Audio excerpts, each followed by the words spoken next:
आप सभी को सादर जय जिनेंद्र। आप देख रहे हैं आपका अपना लोकप्रिय यूट्यूब शांतिनाथ चैनल। आपके अंदर बैठे परमात्मा को मेरा नमस्कार हो। सभी मेरा प्रेम स्वीकार करेंगे। 4 लाइनें गुरु के चरणों में। जिस सरस्वती होठों पे गुरु का नाम होता है, जिस सरस्वती होठों पे गुरु का नाम होता है, वो अपनी जिंदगी में हर कदम पर पुष्प बोता है। वो अपनी जिंदगी में हर कदम पर पुष्प बोता है। कहे क्या बात बंदे की हम, कहे क्या बात बंदे की हम इस जमाने में। जो गुरु का हो गया जग में वही भगवान होता है। जो गुरु का हो गया जग में वही भगवान होता है।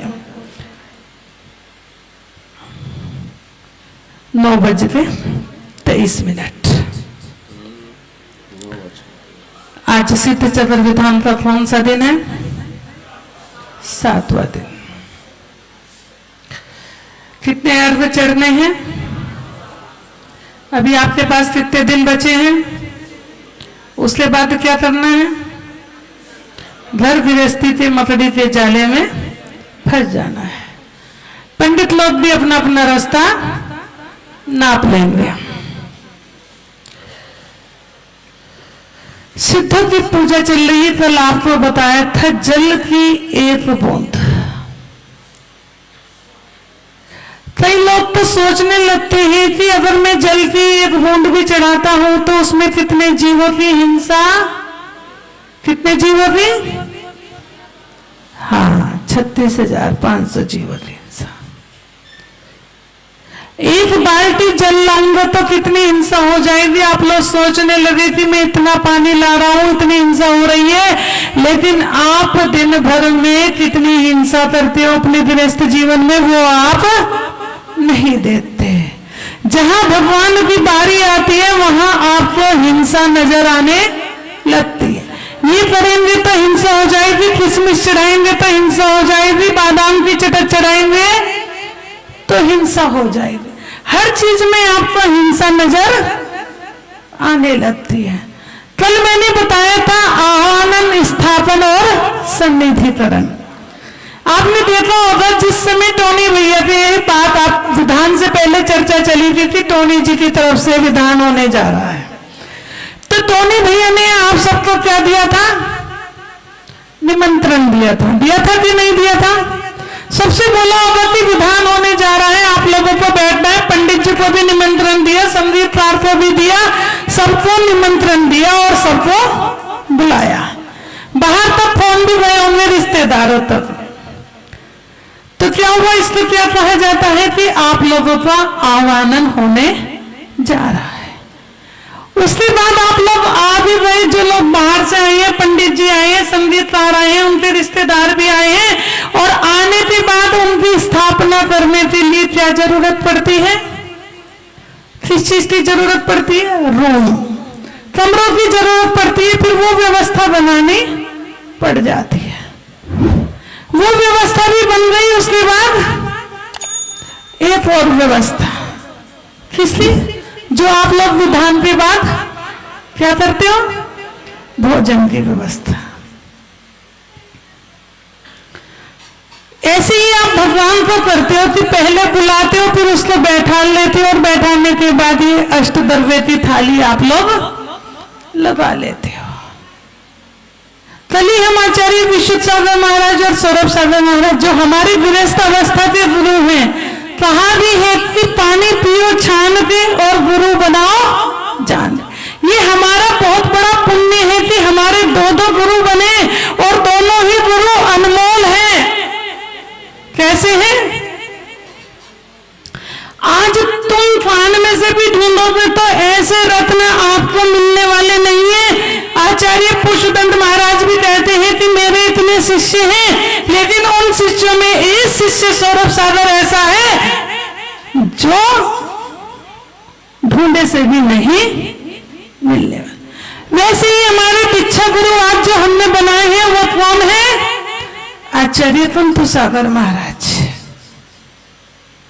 पुराने जितने आचार्य उन आचार्यों में भी कुंतु सागर महाराज मैं भगवान से दिन रात यही प्रार्थना करती हूँ कि भगवान वो 1000 वर्ष तक जिए, क्योंकि आज उनके दरबार में जो भी जाता है, अगर कोई परेशान भी होगा, जिसके घर में कोई कहता है कि आज मैं बहुत दुविधा में बहुत परेशान हूँ, मेरी इतनी भी परिस्थिति नहीं है कि एक वक्त का भोजन भी, लेकिन वहां जाने के बाद उसकी झोली भर जाती है और उनको भोला प्राणी बोला जाता है।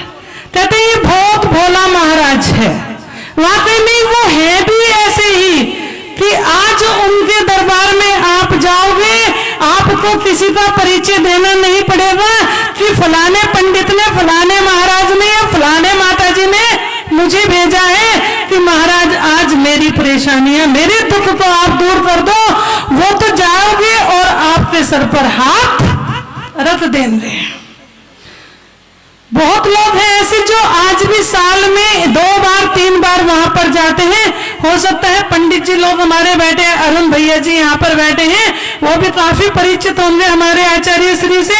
आज भी उनके दरबार में जो जाता है तो खाली नहीं आता, लेकिन समय बदल गया है। कल ही महाराज श्री बोल रहे थे अपने प्रवचन में कि पहले अतीत में गुरुओं की विवेक, विनय, श्रद्धा और भक्ति होती थी, लेकिन आज श्रावकों ने उस विनय और विवेक को एक तरफ उठा के रख दिया कि जिस साधु का नाम है, ध्यान से सुनना, मैं नवीन साधुओं वालों के लिए नहीं बोल रही, क्योंकि जिस समय हम गृहस्थ में थे तो हमसे कुछ महाराज बोलते थे कि माता जी, उस समय तो खैर हम गृहस्थ में थे तो बोलते थे कि बेटा समय इतना बदलता जा रहा है कि आज जिस साधु के ढोल ढपली बज रही है, जिसका नाम चल रहा है, आज लोग उसी के पीछे। दीक्षा लेना कोई आसान नहीं है इस कलयुग में, लेकिन वो अतीत चला गया, अतीत से समय बदला तो आज तो वो छोटे बड़े का भी भेदभाव आ गया। अभी आपके बीच में सौरभ सागर आ जाए, विशुद्ध सागर आ जाए, तो यहाँ जितनी पब्लिक बैठी है, जिस समय गुरु को पंडाल में लाना हो तो 50 लोग पहुंच जाते हैं। कितने लोग पहुंच जाते हैं? 50 लोग। और जहां कोई छोटा सा मुनि हो, अरे पता नहीं किस महाराज के किस संघ का है, चलो आया है अपने नगर में, तो अपना एक शर्मा शर्मी बुलाना पड़ता है। तो एक व्यक्ति के लिए बोल दिया जाता है कि महाराज मैं फलाने को भेज दूं तो आप आ जाना, तो साधु क्या बोलेगा? ठीक है, जैसा चाहो। साधु कोई विनय नहीं चाहता, कोई सम्मान नहीं चाहता। तुम्हारे घर में अगर तुम्हारा पावना, जानते हो पावना किसको बोलते हैं? किसको बोलते हैं? जमाई को, दामाद को। जिस समय पावना अपने घर में आता है तो आप लोग क्या करते हो? फटाफट सबको फोन घुमा दोगे, बेटा पतिदेव जल्दी घर आओ, दामाद जी आए हैं। आप लोग सब इकट्ठे हो जाते हो और उसके लिए पूरी व्यवस्था बनाते हो। पहले तो साधु के आप लोग क्या करते थे? आप देखना, पहले जैनियों के लिए आदिनाथ भगवान ने क्या बनाया था? खिरसी।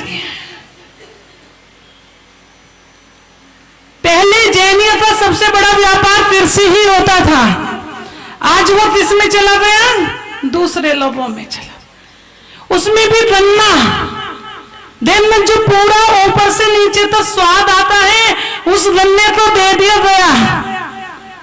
और जिस समय आदिनाथ भगवान का पारना हुआ था तो उसी गन्ने से पारना, इच्छुरस, और उसी इच्छुरस से इक्ष्वाकु वंश प्रारंभ हुआ था। आज लोग व्यापार में क्या करने लगे कि नौकरी ढूंढने लग गए। मैंने बताया था कि जिस समय सुर सुंदरी और मैना सुंदरी को पढ़ाने भेजा था तो सुर सुंदरी दूसरे धर्म में पढ़ने गई थी और मैना सुंदरी गुरुकुल में गई थी। जिस समय सुर सुंदरी पढ़कर आती है तो पिता ने पूछा था कि बेटी तेरा विवाह करना है तो कहां करो? पिता ने पुत्री से पूछा था तो पुत्री ने बोला था मुझे आई क्षेत्र के राजा, कौन से राजा थे? कौन से राजा थे? अरिदमन राजा से मुझे विवाह करना है। लेकिन वहीं पर जब मैना सुंदरी पढ़कर आती है और पिता पूछते हैं तो मैना सुंदरी क्या पढ़कर आई थी? अपने जैन धर्म को पढ़कर आई थी। तो उसके अंदर संस्कार थे। क्या थे? संस्कार थे। उसने यही बोला था कि पिताजी जहां आप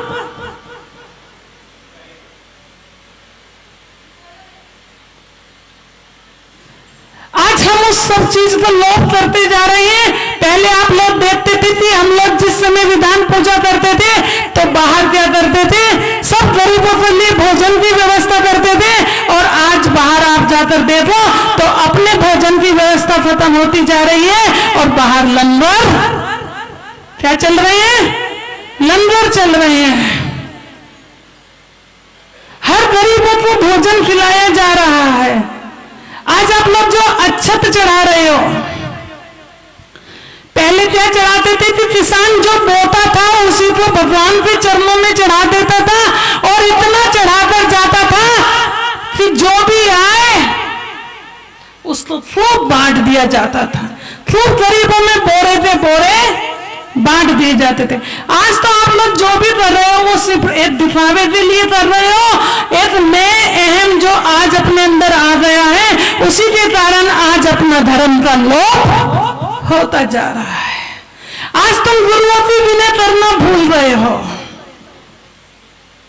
आज गुरु भी तुम्हारे बीच में आता है तो तुम सब लोग बैठे रहते हो। इतना भी नहीं है कि हमारे बीच में गुरु आया है तो हम लोग खड़े होकर एक बार उनको नमोस्तु करते हैं। आप वहां जाकर नमोस्तु करते हो जहां बड़ा साधु होगा और आप देखोगे कि महाराज बस एक बार मुझे देख ले। 10 बार नमोस्तु करोगे चाहे महाराज की नजर दूसरी तरफ होगी, लेकिन बस इतना रहोगे कि जब तक महाराज मुझे न देख ले तब तक आप उसके सामने से हटने वाले नहीं हो। कितना समय में परिवर्तन आ गया। कुछ लोग तो ऐसे होते हैं कि पद है, विद्वान है, सब है, लेकिन साधु बीच से आ रहा है तो वीडियो किसकी बन रही है? श्रावकों की वीडियो बनाने में मगन है। क्योंकि साधु से उन्हें कुछ मिलने वाला नहीं है, श्रावक से उन्हें मिलना है।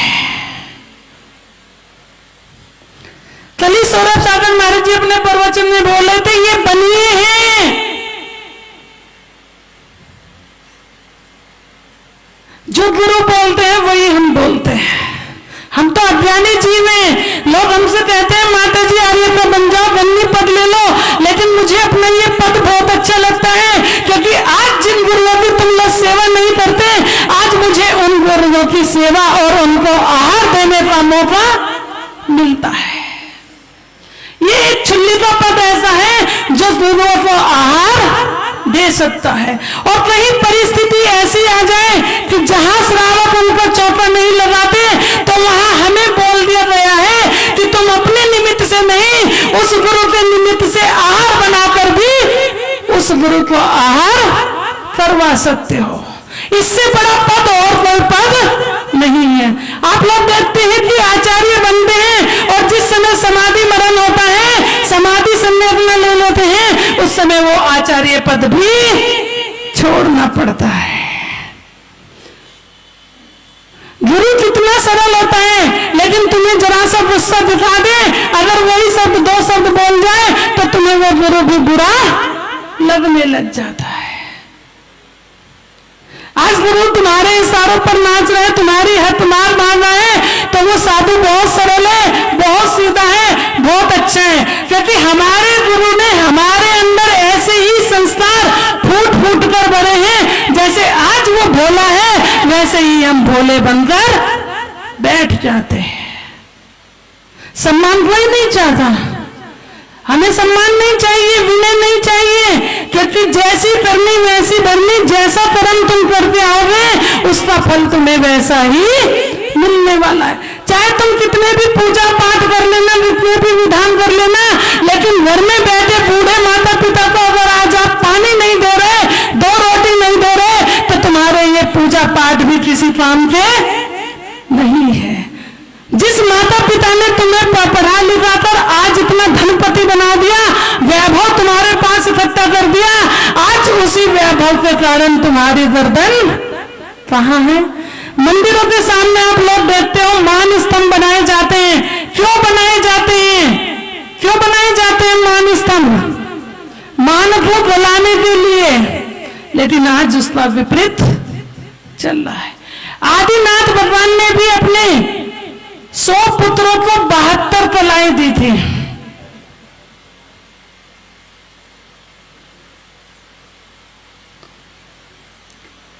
मैना सुंदरी ब्राह्मणी देखना, जितनी भी वर्णमालाएं हैं पहले सिखाया जाता था आ से अरिहंत, आ से आचार्य, ई से इंद्र, ई से ईश्वर, ओ से ओम, री से ऋषि, ता से कर्म, ये ताफावा ऐसे चलते थे। और आज आ से अनार, आ से आमा से चलता रहता है। आप देखना पूरी वर्णमाला बनाने के लिए आप एक चूड़ी ले लेना और एक डंडा ले लेना। सिर्फ एक चूड़ी और एक डंडे से आप पूरी वर्णमाला को लिख सकते हो। देखना आप लोग घर जाके आप देखना एक चूड़ी ले लेना और एक डंडा ले लेना और उस चूड़ी को तोड़ के आप जैसे जैसे डिजाइन उस डंडा लगाते चाहोगे, पूरी वर्णमाला आपकी 2 ही चीजों से, सिर्फ 2 ही चीज आपको वहां पर जरूरत पड़ेगी और पूरी वर्णमाला आपके सामने आ जाएगी। आज पूरे भारत में इतने विधान चल रहे हैं। पहले इतनी भक्तियों और इतने विधान नहीं होते थे। पहले वही साधु अच्छे थे जो जंगल में साधना करते थे। लेकिन जब से साधु आप लोगों के बीच में आया, आप लोगों को धर्म करने लगे। इसीलिए मैं कहती हूँ कि श्रावकों के बीच में भी नहीं रहना चाहिए। जितनी भक्ति छोटी समाज में हो जाती है, इसीलिए छोटे छोटे साधु जिनको आपने छोटा बड़ा बना दिया, आज वो छोटे साधु छोटी समाज में ही खुश रहते हैं, क्योंकि वहां उनकी साधना बड़े अच्छे रूप से, नहीं तो वो क्षेत्रों पर रहते हैं। इसीलिए कहा है कि क्षेत्रों पर रह लो तो सबसे अच्छा है, जहां संपूर्ण रूप से साधना होती है और भगवान के चरणों में 24 घंटे रहने को हम लोगों को मिल जाता है। चलिए 9:40 हो गए हैं, समय भी हो रहा है। आज अर्घ भी 512 चढ़ने हैं।